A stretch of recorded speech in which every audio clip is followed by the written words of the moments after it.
those incarcerated. Tremaine, welcome to the show. Thank you for having me. Let's start with some staggering statistics from your website, the LGBTQfund.org, because they provide some important context for people who may never have considered this to be an issue. LGBTQ plus people are 3 times more likely to be incarcerated than the population as a whole. They're more prone to die by suicide when they're incarcerated, and that usually happens within the first few days of someone being incarcerated. Tremaine, we also know when people of the LGBTQ plus community are incarcerated, they face greater risk of physical and sexual abuse because of discrimination, especially transgender men and women. Your organization, LGBTQ Freedom Fund, launched 4 years ago in Broward County, and now you're bailing people out, not just in Florida, but across the country. Why is this initiative so important? Yes, so the Freedom Fund, as you said, started in 2017. We started providing services to people in 2018. And we saw that even just looking at general data, 1 in 3 Americans have a history of incarceration. So what that means is that more people have a history of incarceration compared to people who have college degrees. And that's across the board, not just for LGBTQ folks in the United States. So statistically speaking, we see that more people are being incarcerated in the United States compared to any other country in the world.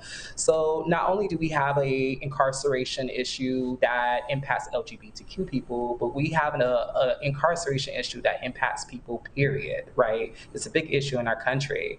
And I would say, just as the data you said, that LGBTQ folks are 3 times more likely to be incarcerated.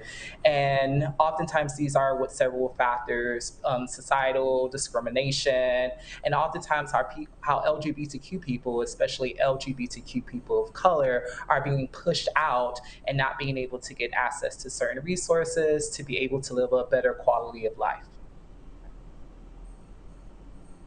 Now, we mentioned earlier the higher rate of incarceration for LGBTQ community members, but can you outline for us the underlying issues that put them more at risk for incarceration? Yeah, I'm happy to. So when you look at the data, it shows that 1 in 2 homeless youth will identify as LGBTQ. So that's over 50% of young people identifying as LGBTQ who are homeless. So we see that there is still a big issue around acceptance of LGBTQ folks in our society. And so if young people are being pushed out into the streets and don't have the ability to have access to just general resources such as housing, food, oftentimes young people are engaging in just being able to survive. And so what generally can happen is that a young person can get arrested simply for just sleeping on a park bench, or a young person can get arrested for engaging in underground economies such as survival sex work. We see this issue all the time when it comes to young people just trying to survive simply because they got kicked out of their home. We're also talking about societal issues, and laws are still put in place that don't protect LGBTQ people against housing discrimination and also workplace discrimination. In many places across the US, LGBTQ people can be discriminated simply because of their sexual orientation or gender identity. And we see this all the time where young people or LGBTQ people in general are being pushed out of their jobs, being pushed out of housing. And so it oftentimes pushes them towards being able to have to engage in what's being considered illegal activities. But oftentimes it's a means of survival. Now, can you talk to me about the case of Layleen Polanco, a young transgender woman who died while being held in solitary confinement on Rikers Island on just $500 bail? Yeah, so it was a really horrible situation, and which is the reason why our organization does the work that we do. But Laineen Polanco was a young transgender woman who was arrested simply because she missed court, which happens all the time throughout the U.S. And simply because she couldn't miss court, she was arrested and had a $500 bond, so she couldn't get out of jail unless she paid $500. And so the unfortunate thing about this is that this happens all the time. around the US where trans women are oftentimes placed into male facilities. And this creates a dangerous situation because not only are they at high risk for being sexually assaulted, but they're at a high risk of being harassed. And it just creates an unsafe space for a trans person to be in a space where they don't identify with the other people who are in that facility. And so the alternative that oftentimes happens in these facilities is that instead of placing them in a male facility for trans women, they would then place them into solitary confinement because the thought is that they would be more safer to be in solitary confinement compared to being in a facility with men.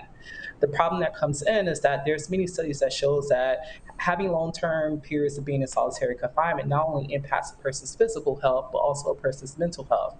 And unfortunately, in the case of Laylene, she after 9 days of being in that solitary confinement, she ended up having a seizure and dying. And this is for a person who missed court, which oftentimes happens for many people in the US because of different reasons. Many reasons that we see is that some people miss court simply because they didn't have the means to be able to get to the courthouse before COVID. Some people oftentimes miss court simply because they're homeless and didn't get access to the paperwork that told them when their court date is. There's so many different reasons why people miss court. And she was placed in jail for $500 and couldn't get out of jail, and that ended up costing her life. Now let's talk more about your organization, the LGBTQ Freedom Fund, and other bail funds that are helping. What are the primary resources you offer, and how do families reach out in Florida or in their own area if they need some assistance? Yeah, so our organization is to provide support for LGBTQ people who are in immigration and pretrial detention. We do this by posting bond for low-income LGBTQ individuals. Our pretrial work is mostly in the state of Florida, so we only provide pretrial bail assistance to people in the state of Florida. So as north as Tallahassee, Gainesville, to as south as Key West or Monroe County. And so we're able to post that bond for individuals to get them out of jail and get them connected to then many resources. And so once a person is released from jail, we will meet with them, and in often cases, we will have a phone call due to COVID to really talk about what are some of the resources that that person needs to get access to. And so we work with several organizations in the community that are LGBTQ led, LGBTQ affirming, and are really able to work with LGBTQ individuals to connect them to resources that are affirming and are centering their needs. And in regards to immigration work, a lot of our work is throughout the United States. So the Freedom Fund actually posts bail in over 20 states in the US to get out low income LGBTQ folks who are in immigration detention. And so we're able to post bond in the different states from where we're at in Florida. And then we work with partner organizations to provide a lot of post-release support. So that may range from providing support in regards to connecting them to a pro bono lawyer to getting them assistance based on the city and state that they live in. Tremaine Jones, Project Director of the LGBTQ Freedom Fund, thank you so much for coming on tonight. Thank you for having me. And again, if you want to know more information about our organization, you can check out www.lgbtqfund.org. And if you want to know about what's happening in your community in regards to a bail fund program, you can actually check out the Community Justice Exchange, communityjusticeexchange.org, and you can see if there is a community bail fund in your area. Thank you for that information, Tremaine. Thank you.